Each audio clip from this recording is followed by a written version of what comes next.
Here is Superman facing Batman. First, Superman gets blasted by a tank, gets hit with a tank charge. In Batman v Superman, Superman gets blasted with bullets, a whole set of machine guns. In this case, he was hit with a tank. Takes the tank, about to decant it and throw it away, and then he sees little Robin in there.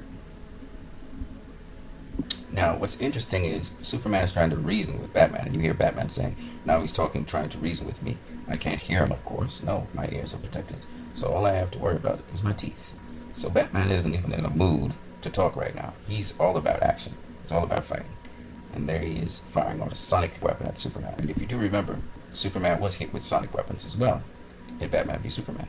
Then the next thing Batman tries to do is he tries to zap Superman. So here you see him connected to this electric pole, and he just jolts a whole set of charge on Superman. And here he hits Superman with a punch, sends Superman careening. Here's Superman saying, Bruce, this is idiotic. You're just bone and meat like all the rest. And he rips off Batman's top helmet there. Now, this is interesting. Batman has a little monologue to Superman. Of course, his headgear is off. Okay, this fight doesn't last very long, just like in Batman v Superman. And so he punches Superman, and he starts talking about his parents. He says, you sold us out, Clark. You gave them the power that should have been ours, just like your parents taught you to. My parents taught me a different lesson. Now, this is not exactly the same, but from the point where he says, my parents taught me a different lesson, lying on the street, shaking in deep shock, dying for no reason at all. Now, the monologue was a little changed in Batman v Superman, where he's talking about, your parents may have told you that you were born for a reason. My parents taught me a different lesson, dying on the street for no reason at all. Okay, so it was a little slightly different, but more or less the same. And this is what he said. Lying on the street, shaking in deep shock, dying for no reason at all. They showed me that the world only makes sense when you force it to. And this is exactly what he said in Batman v Superman, which is the philosophy of Batman. Okay? Superman punches Batman, breaking 3 of his ribs. Like I said, this fight is not very long at all. Oliver the Green Arrow has to shoot Superman, so he has to beat up the military, jump, he shoots a shot, he misses. Batman distracts Superman, and then he shoots another shot, and this time Superman catches the shot. Kryptonite dart, same thing like the Kryptonite capsule Batman shot Superman with. It explodes on Superman. Kryptonite gas. Superman is weakened. Batman starts to beat up Superman. Here he's kicking Superman in the head to knock him down, and then he dies of a heart attack, which is a fake one, really. Is certain words in this movie were pulled straight out of The Dark Knight Returns.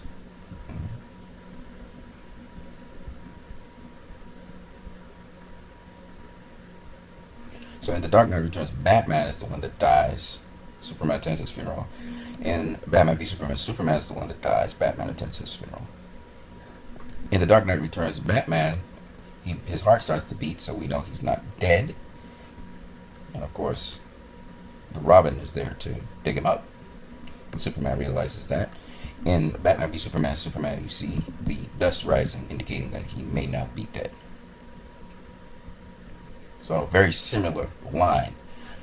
But as you can see, Batman's not dead. And that's where he starts rebuilding with his followers. He definitely looks like the Batman in Batman Beyond's the older Batman. And from there, they build a new legacy. But this time, Batman, he does not show up anymore. He has the Sons of Batman, which take over. So you can see that actual dialogue and actual sentiment, scenes, the politics, the philosophies are all pulled from The Dark Knight Returns. A lot of it. The Dark Knight Returns has a heavy influence on Batman v Superman. Heavy. Not just the shots, not just the visuals, but also the philosophies in it, you know, where some of the public is divided on who this vigilante is. Batman was seen as a villain throughout the film, sort of like, just like Robin Hood. You know, the powers that be tried to put him in check, which brought Superman into the equation even. And, yeah, you had the same thing with Batman v Superman. Batman was this vigilante. Superman wanted to get in check. Final fight is Superman trying to talk Batman out of the situation. Typical Superman. More or less, Batman is talking to Superman about his philosophy from his childhood. More or less, you see the recaps of Batman's childhood, some of the nightmare scenes, some of the philosophy of Batman reinforced that he had no choice but to be Batman. We see that he's psychologically disturbed as well. We see the loss of Jason Todd as the Robin. the philosophies of the media, the arguments in the media concerning Batman. We had the arguments in the media concerning Superman, not so much Batman.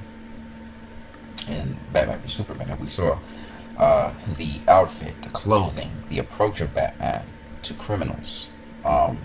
Sometimes taking the criminals' lives indirectly, but most of the time brutalizing them. I mean, brutalizing them. I'm talking about some serious injuries, you know. So, and that's the same kind of Batman we see in Batman v Superman. So that's our spoiler-filled video. Watch out for my next video. And don't forget to share this video. Don't forget to invite people to go watch the movie. And don't forget to also talk about the movie. You guys have a great one.